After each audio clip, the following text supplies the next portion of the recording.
ഒന്നാം നാളമ്മേനെ കാണാൻ കൊതിയായി. രണ്ടാം നാളമ്മ പറഞ്ഞ കഥ പറഞ്ഞു കരഞ്ഞു ഞാൻ. ഒന്നാം നാളമ്മേനെ കാണാൻ കൊതിയായി. രണ്ടാം നാളമ്മ പറഞ്ഞ കഥ പറഞ്ഞു കരഞ്ഞു ഞാൻ. പിറ്റേന്നാൾ കുഞ്ഞിക്കിളിയെ പിടിക്കാനായി കാടൻ പൂച്ച ഉണരുന്നു.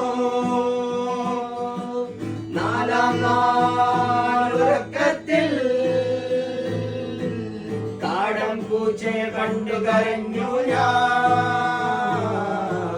കുഞ്ഞിക്കാലുകൾ കുഞ്ഞിച്ചിറകുകൾ പരവേശത്താൽ തളരുന്നു. കുഞ്ഞിക്കാലുകൾ കുഞ്ഞിച്ചിറകുകൾ പരവേശത്താൽ തളരുന്നു.